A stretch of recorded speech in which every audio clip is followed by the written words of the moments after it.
दोस्तों, गणेश उत्सव की शुरुआत राष्ट्रीय महासभा तथा आज के कांग्रेस के एक लीडर बाल गंगाधर तिलक ने की थी। उन्होंने सन 1893 में पुणे में पहली बार 10 दिनों के लिए गणेश मूर्ति की स्थापना की थी। 10 दिनों तक तिलक ने गणेश मूर्ति के सामने तरह तरह के कार्यक्रम लिए। 10वें दिन पुणे में स्थापित इस गणेश मूर्ति की शोभा यात्रा निकाली गई।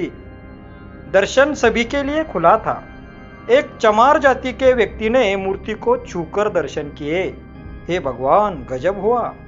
सभी ब्राह्मणों ने इस पर बड़ा हंगामा खड़ा किया। वे चिल्लाने लगे, गणेश जी अशुद्ध हुए, गणेश जी अशुद्ध हुए, चमार ने गणेश जी को अशुद्ध किया। सभी ब्राह्मण तिलक पर चिल्लाने लगे। उन्होंने तिलक को कहा, आपने गणेश जी के दर्शन सबके लिए खोल दिए। अब देखिए नतीजा, ऐसी गलती करेंगे तो यही होता है। गणेश जी अशुद्ध हुए, धर्म डूब गया है। बताइए अब क्या करें? तब तक गणेश मूर्ति की शोभा यात्रा शहर से बाहर नदी के किनारे तक आ चुकी थी।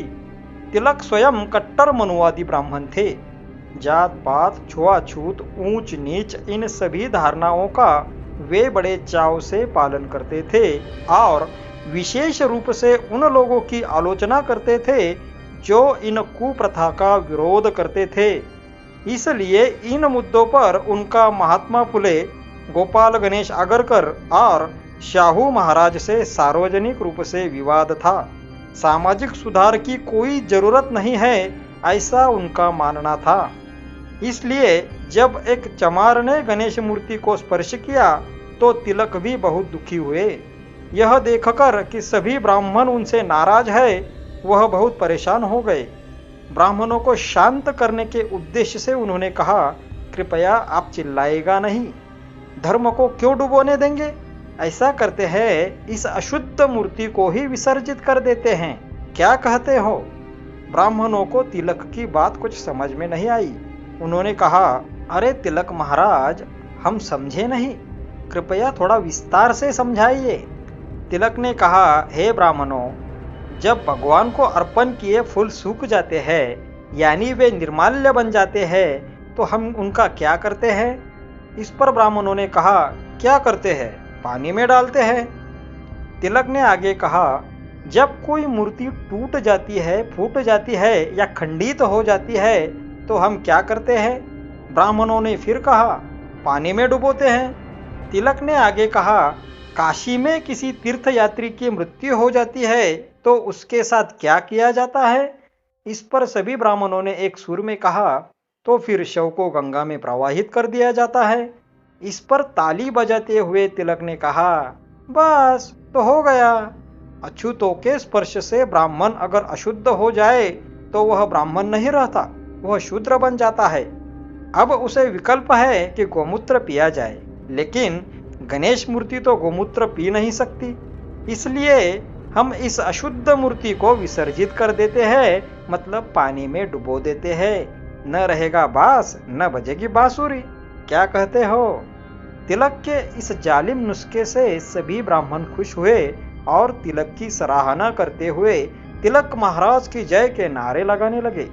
उन्हें रोकते हुए तिलक ने कहा, अब घोषणाएं देना बंद करो और काम शुरू करो।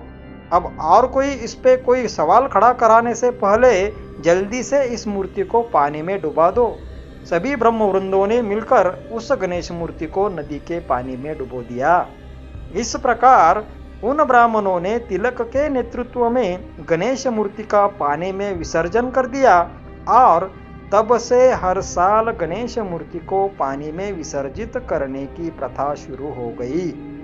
बाद के समय में ब्राह्मणों को अपना भगवान मानने वाले मूर्ख बहुजनों ने भी ब्राह्मणों की नकल करना शुरू कर दिया और हर वर्ष जुलूस निकालकर गणेश मूर्ति का विसर्जन करना शुरू कर दिया। मेरे ओबीसी, एससी, एसटी भाइयों और बहनों, जरा दिमाग से सोचो। ब्राह्मण आपसे वही चीज करवा रहे हैं जो आपकी गुलामी का प्रतीक है। आप सभी ने याद रखना चाहिए कि इन हरामी ब्राह्मणों ने तुम्हें बोझा ढोने वाला बैल बना दिया है। ऐसे ब्राह्मणवादी विचारों को अपने दिमाग से निकाल दे। कृपया किताब पढ़ने के लिए समय निकाले, सच्चे इतिहास का अध्ययन करें, अपने कंधों पर अपना ही मस्तक रखिए, ब्राह्मणों का नहीं। ऐसी विकृत प्रथाओं के बारे में थोड़ा सोचिए, यही नम्रपूर्वक निवेदन है।